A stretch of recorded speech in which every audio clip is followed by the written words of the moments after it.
Before we get into the video, guys, I want to apologize. There was a couple of times where I had to kind of pick up where I left off because I'm in Texas and it gets really hot out here and my phone was overheating a couple of times.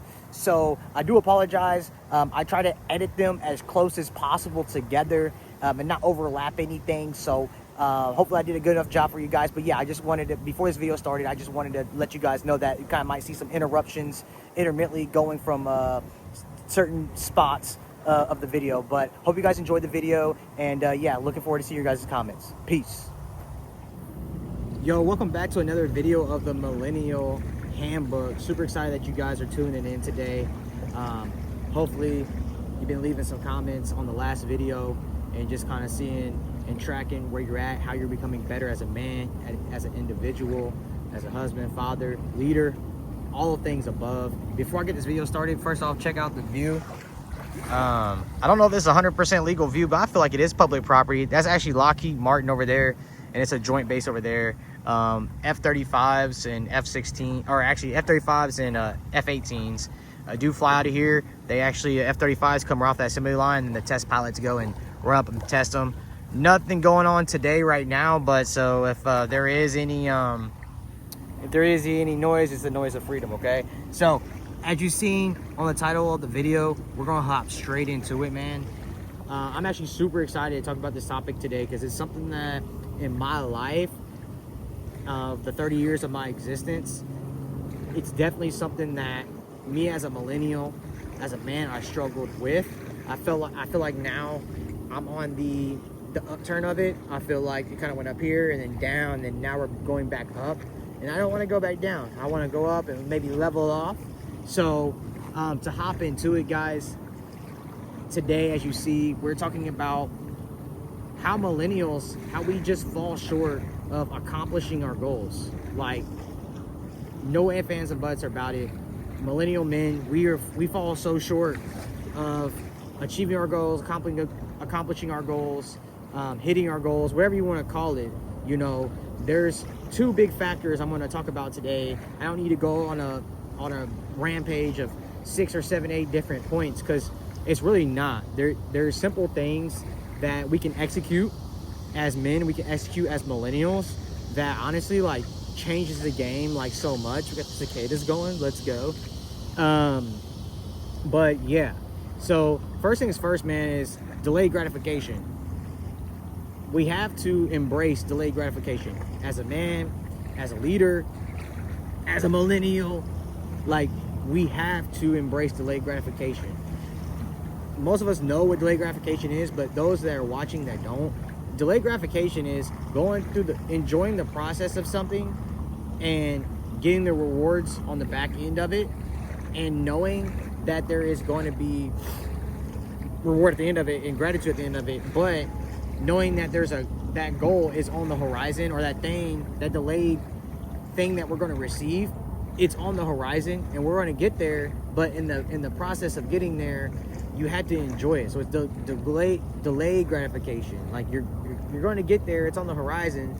But a lot of us millennials, and I'm going to go into this, we struggle with that delayed gratification because with our culture, with our upbringing, we want things then, there, and now. Well, why do we want things then, there, and now? Like, why do we want things right now? When we say, oh, you know, that's a dope Mercedes-Benz I want to get, and we're like, I want that now. So, or a Hellcat, or whatever the heck it is, and you know, people's income are not matching that payment or not matching that cash price, and people will go out and do everything they can so that they can get that car tomorrow, or get that house tomorrow, or get that pair of shoes tomorrow, or just whatever it is, and not actually put a strategic system in place or a plan in place of like getting there.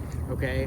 And in my life, I've ran into this a couple of times, but actually right now in the process that I'm going through right now, I'm in flight school right now. And in flight school, you have to go through a threshold of getting the certification that you need, 5, private pilot, instrument, commercial, multi, and CFI. Some people skip some, but for the most part, you need all 5 of those. And from there, you build time. Well, it's going to take me a year and a half to even get all the certifications, possibly 2 years, because I'm married, I have a son, and I have another baby on the way. And so my timeline and how my things are shifting, I'm not single and ready to mingle anymore. I'm not single bachelor. And so, you know, my timelines during out my day, I have responsibilities. I have tasks that I have to do that I'm responsible to do. So with that being said, I'm on this timeline of 2 years of getting all the certifications I need, and then another year to another year and a half, so 3.5 years of actually getting all the hours behind it. And then 3.5 years later, now I'm able to now get picked up at a regional airline or a corporate job or whatever. And so in that process, I'm being productive and going to be networking and creating my own tasks and systems ahead of time.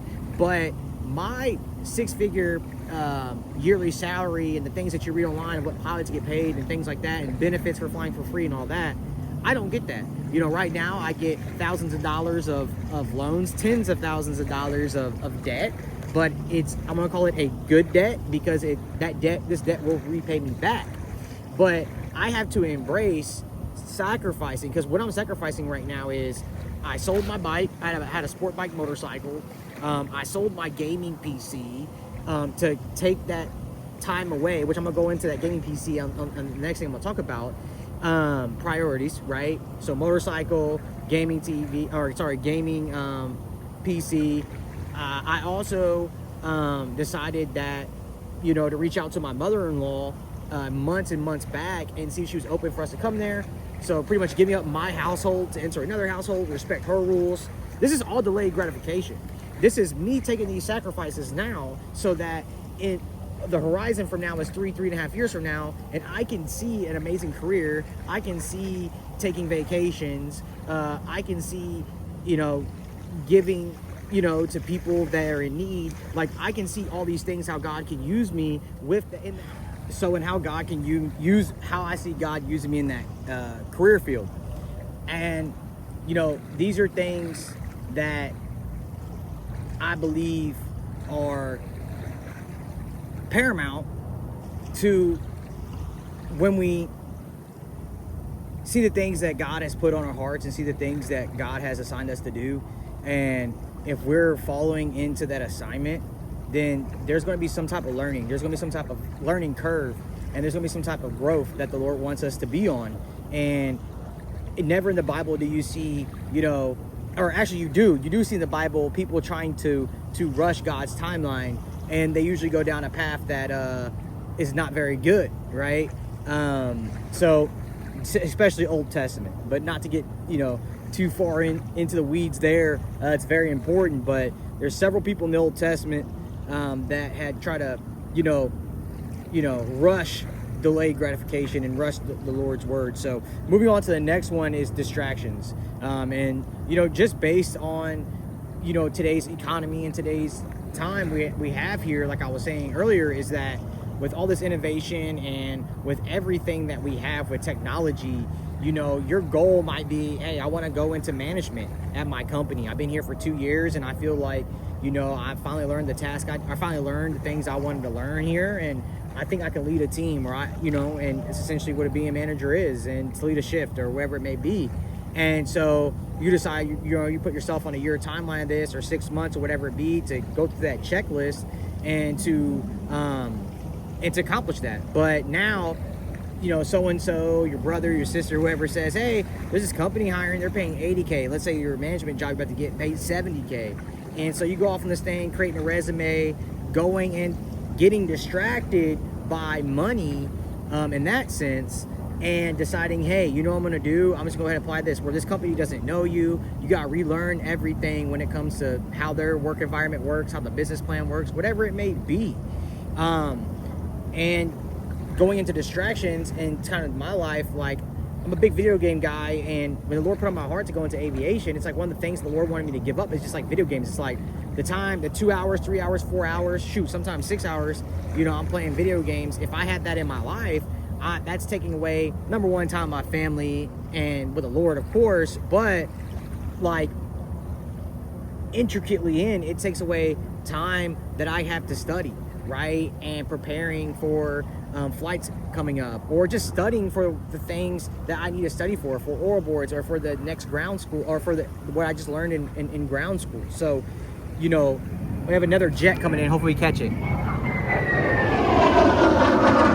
Oh, he's over top. Sorry, guys. He's over top. I'm like, where is he at? Where is he at? I was like way off. I thought he was coming in to land. There was a F-35 earlier that came in to land.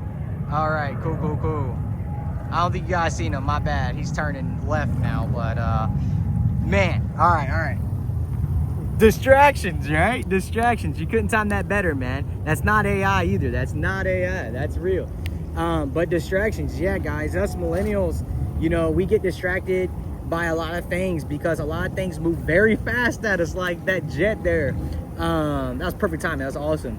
And so, you know, because of that, you know, I found myself in the past, you know, going, man, I went into sales and then said, you know what? Oh, there's money over here in this side of sales. There's money over here in this side of sales. And I kind of chased sales jobs, and my goal was really just like, I want to make the most money as possible for my family. And so I was chasing different sales jobs, and, you know, and I did make decent money. You know, the last year I was in sales, the job that I quit to go into flight school, I actually made the most money in a single year that I ever made. It wasn't six figures, but it was really close to it. And for me and where I come from, that amount of money that I made is, you made it money. And so, was it satisfying? Sure, in a way. But the Lord gave me a new assignment. He said, hey, look, I get it. You want to support your family the best way you possibly can. I get that. But I want you to be an impact of others. Not saying you're not, Daniel, but I want you to be an impact of others. And I want you to be good in all of these areas, not just one. Or not just two, or not just three. I want you to be good in every area possible in your life that I've called you to be good in. And so the enemy uses distractions for men. If it comes with women, if it's the money, if it's the chasing fame, or pleasure, or whatever it is, like, there's a lot of different distractions that we can get distracted in. And I know I've kind of leaned this conversation more towards like the career-wise or job-wise, but man, delayed gratification and embracing delayed gratification and minimizing your distractions, it's going to get you way farther way farther and faster to your goals. Even if it takes you 7 years, if that's the fastest timeline that you can get on to whatever you're doing, then that's what that is. You know, from being a lawyer, a doctor, whatever it is. Again, I know but we're talking about goals, and I think sharing, you know, careers and things like that is a lot easy to connect the dots when it comes to them. But any goal in life that you have, if you're a young man and you know your goal is to get to Harvard or get to Yale or just get to a local college because nobody in your family has ever been to college before, like, great, you have that goal. You're a sophomore in high school, or maybe you're not. Maybe you're in your 20s or your 30s and you're like, no one in my family has been to college. I'm gonna get plugged into the local college here. Set that goal, embrace delayed gratification, eliminate the distractions that will take you away from getting accepted and getting in that college and achieving the degree, certificate, whatever it may be, and do it. So I just want to leave you guys with that. Please comment down below how delayed gratification in your life has helped, or what distractions are distracting you now from your goals. I love you guys, and I'll see you in the next one. Millennial Handbook is out. Peace.